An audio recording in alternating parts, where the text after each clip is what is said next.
In the teaching moment today, we are going to be talking about a very important topic, which is finding the efficient arm angle at stride foot contact. And again, this is the part where you want to go to YouTube, to Angel's YouTube page, and check out the accompanying video, because Angel is going to walk us through some methods and drills on how to get to that perfect angle for pitching. So Angel, you want to walk us through? I do, and I'm so excited, again, as I mentioned last week, over having this new visual medium with which to teach you. I have been so excited about the show because, again, I feel like the handcuffs have been taken off my wrists. This way I can give clarity about what I'm saying, but I get to share some of my favorite drills with you. And if I'm sharing something with you, it's because I've been doing it for years and years, and I know it works. And so go to either, when you get to the teaching moment, but there's going to be a slide that's going to pop up. And for you, Joe, go ahead and open up that first visual Fun. that we have. Okay.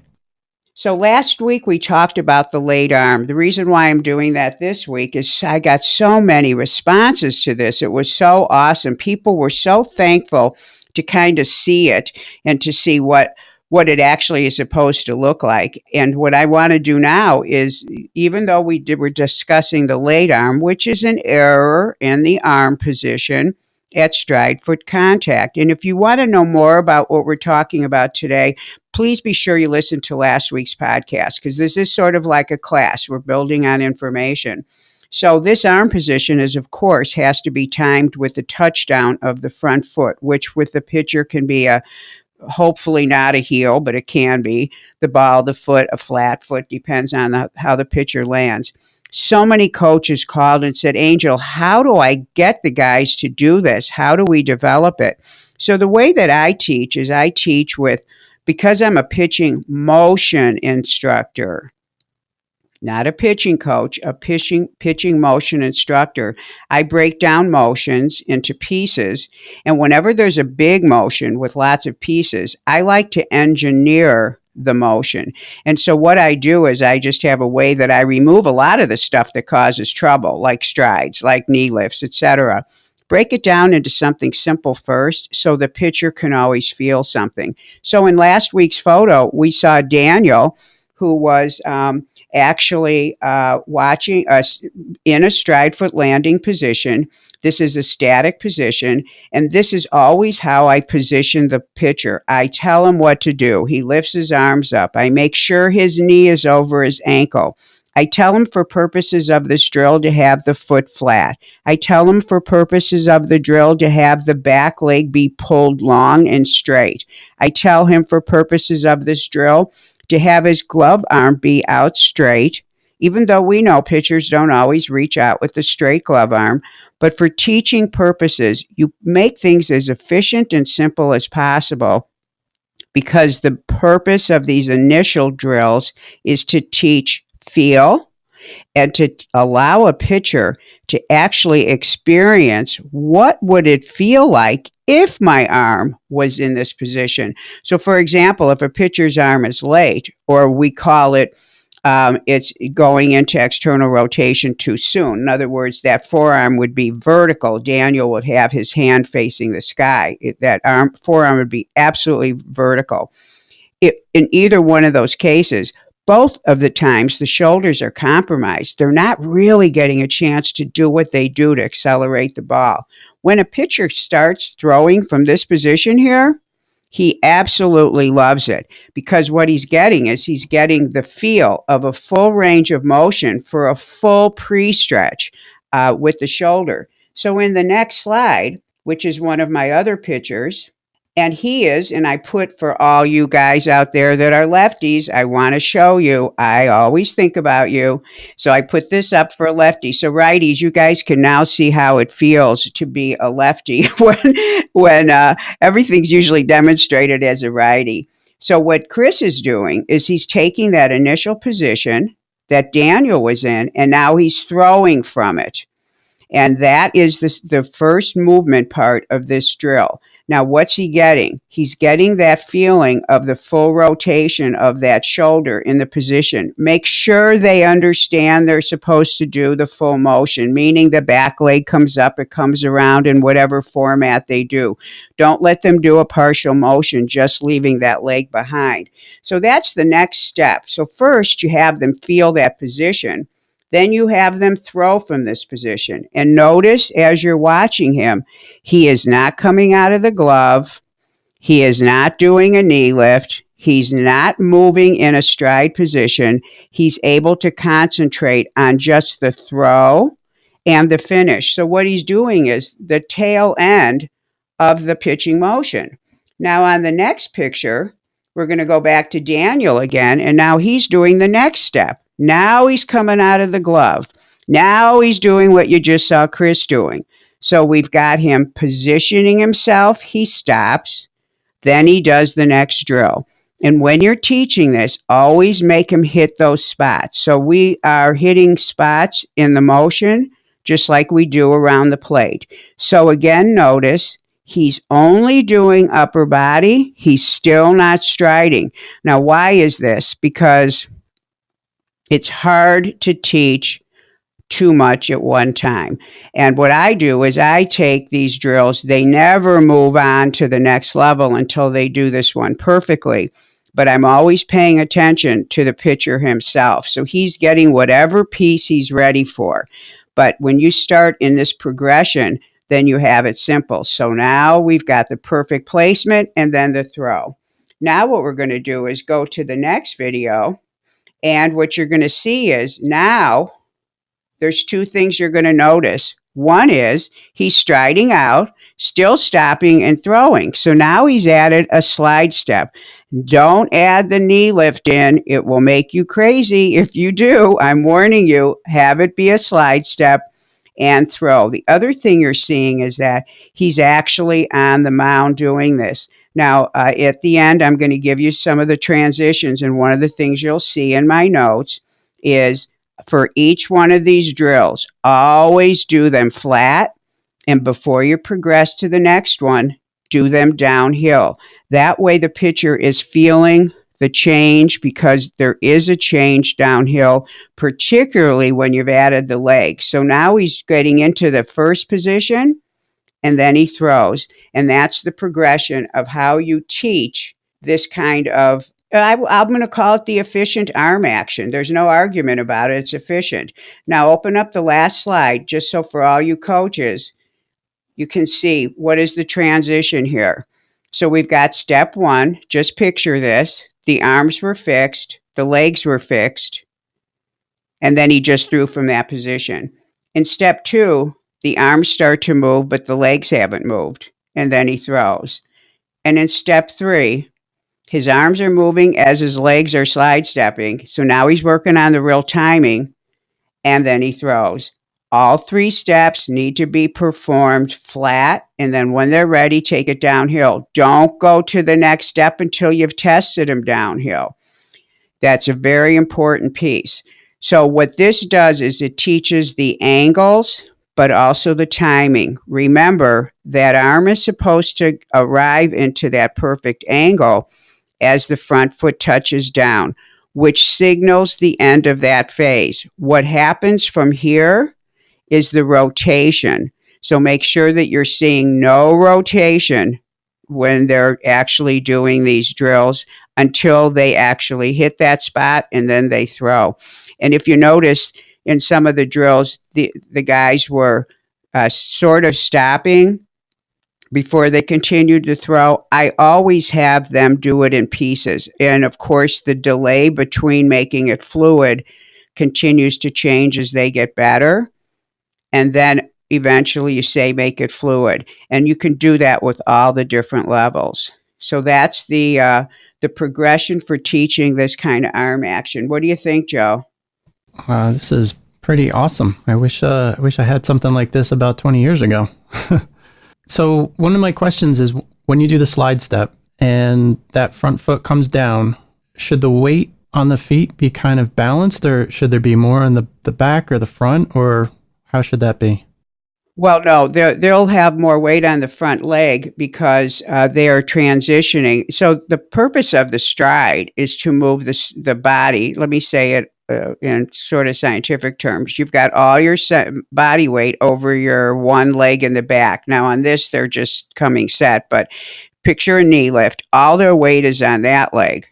The job of the stride is to move the weight off that leg and into the front leg so that now the pitcher can rotate over the front leg. So everything starts on the back leg, but you're moving into the front leg. That's why that front leg positioning is so important. I know we've talked about this on so many shows, where the foot goes, etc. But that's such a great question. The work starts in the back leg, but it's going to all happen over the front leg. So yes, when they slide steps out, his weight should be more over. The body will look like it's in the middle, Right. but the weight will be in the front leg because the back leg has to turn the back hip. If you have too much weight in it, it's not going to be able to do that efficiently. Plus, when you turn, which is the next phase, your left hip is acting as an axis of rotation, so you need to be over that. Does that make sense? Yeah, no, that definitely makes sense. Mm-hmm. That's a really great question. That's why it's hard when you're teaching singular things about the motion, because really what you're asking is what happens next. And there is always a next, but always remember this to all the coaches. What you get at the beginning of the motion is what is going to affect the end of the motion. If you don't have the correct arm angle, you're going to be trying to make up for it during the motion. And motion doesn't occur that way very well. You have to kind of go through the spots and hit those spots if you're trying to make up for something. If you have a style of doing a stride that is so out of balance, your body is busy recovering from that imbalance. Let's say you are a Juan Marichal and you pick your leg way up and then you kick it way out and then you swing it way around. And when you land on your front foot, you fall all over the place. That's a body that in motion is also paying attention to trying to keep you from falling. You don't want your body doing that as it's trying to produce not just power, but to hit a spot over the plate. So doesn't that make sense, Joe? If you're wild going into your release point's going to be inconsistent. So the most important thing, and this is what, people who do the work I do with, when we teach what we call efficient mechanics. I mean, this is why I teach ABCs of pitching motion. And you've heard me say this before. Put the bells and whistles on later. You go ahead and do that yourself. I'm not going to do that. I'm not going to teach a Juan Marichal kick. I can't, because science doesn't allow it. If I follow kinesiology, I know exactly what hip is flexing and what angle is doing what. And there's nowhere in there that it says you do that. That's a personalized way he does a specific movement.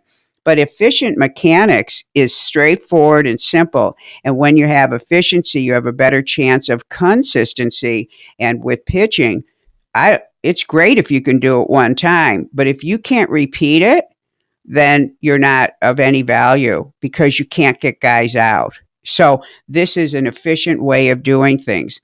And remember, one piece in the motion feeds the next piece. Right.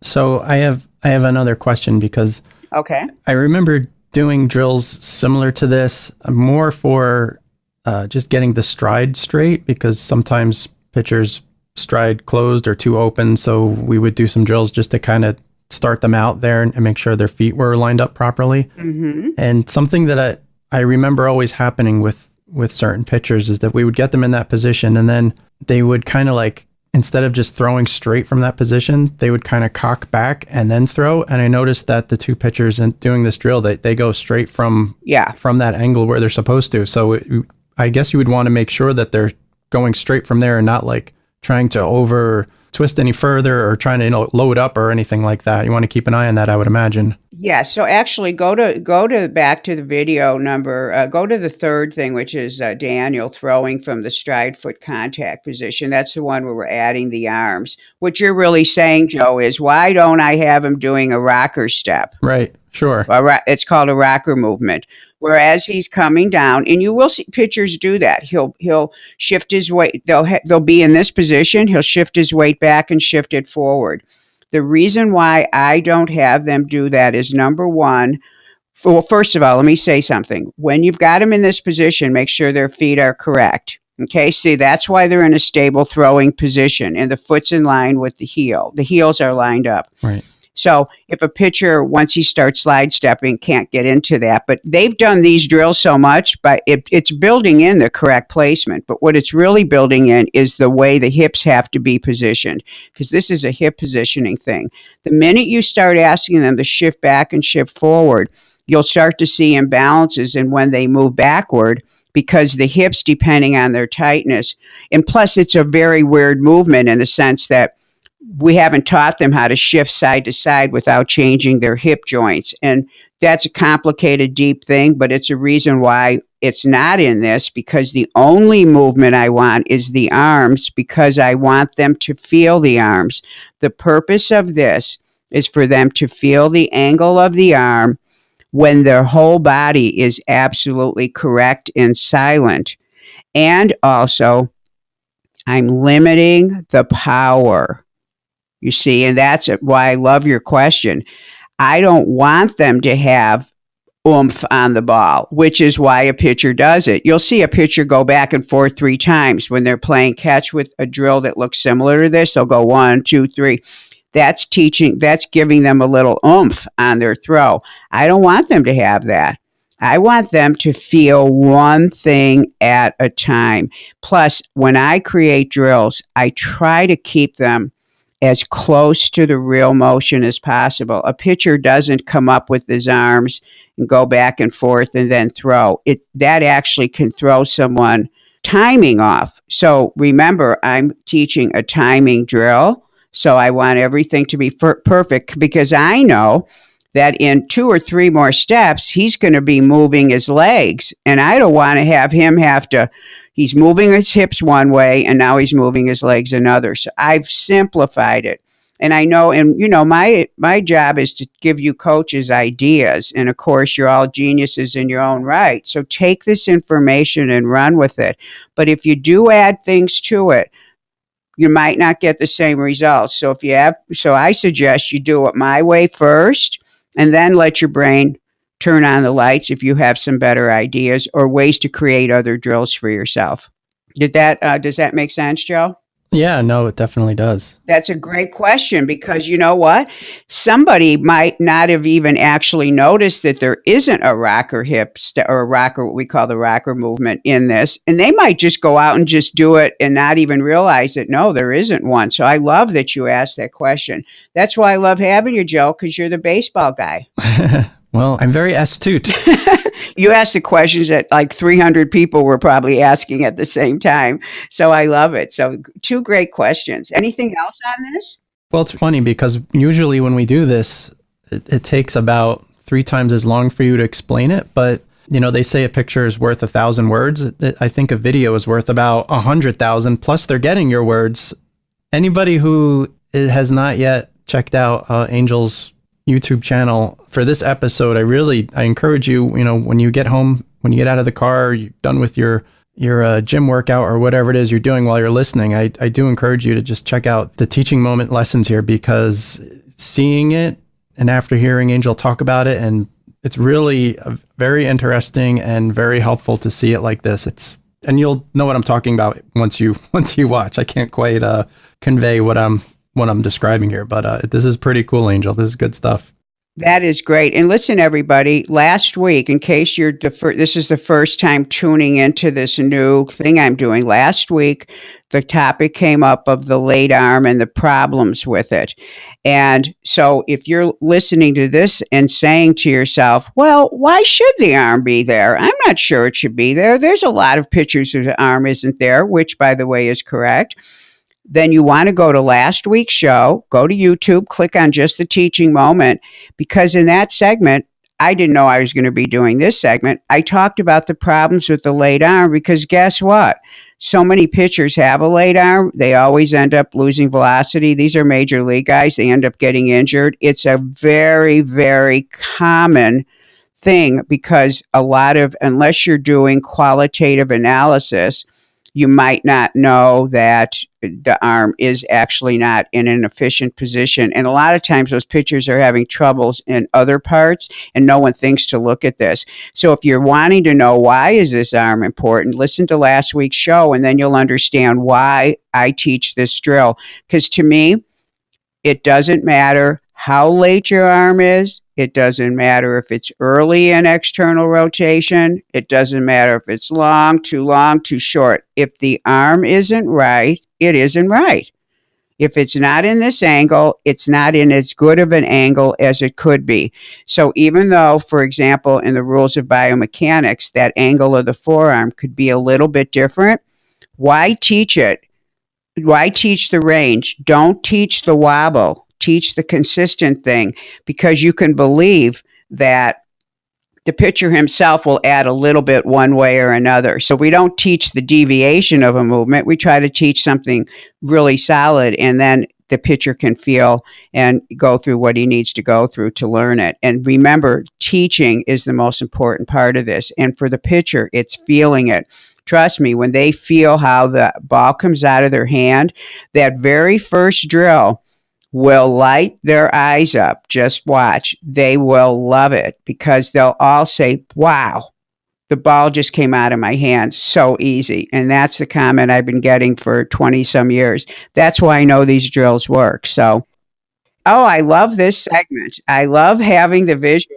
Being a teacher, of course, you could tell I'm excited. So awesome. Yeah, this is cool. I have one more question, Angel. Okay. I'm assuming that most of the time you would do this drill throwing the fastball, but would you also recommend pitchers doing this with other pitches just in case they have, for whatever reason, a different kind of an arm angle because they should be starting here with every pitch, correct? Yes. Yeah, I teach everything with the fastball because it's just like pitching coaches do. Everything comes off the fastball, and I don't want them thinking about anything else. And they're not thinking about anything else when they're doing these drills. Oh, and by the way, yes, you have them at a short distance. Don't have, if he's not moving at all, you might not want him at 60 feet. You might want him closer. Coaches, those are the decisions you can make for yourself. But remember, he's not accelerating. He's not accelerating too much with his body or the ball. So you don't want to have, the distance be too long. But yeah, I would say that there might be times when there's a particular pitch I'm working on. The pitcher comes to me and says, I can't do this, I can't do that. And I may have him do both pitches so I can see, let's say I'll take one of the middle styles of the drill, something a little more advanced, and I'll just see, is he doing something weird with his arm? I'm looking at it for comparison, but that's actually a cool idea when you think about it. You can use this for contrast to see, is there a problem when he just comes into position, or when he comes out of the glove, does he come out of the glove differently, knowing it's a different pitch? So that might be a time when you don't use the legs, you use just the arms, and you say, wow, interesting. He did something completely different there. So that's a great question. You just gave me a good idea too. All right, good. Yeah, because I definitely, especially some younger pitchers, actually pitchers of all ages, it really depends when their habit starts. I know a lot of pitchers may change the way the ball comes out of the glove. For example, for the curveball, they might hook their wrist or something crazy when they come out of the glove. So it might be a good idea just to, in case that might be an issue, it could be a way to fix it.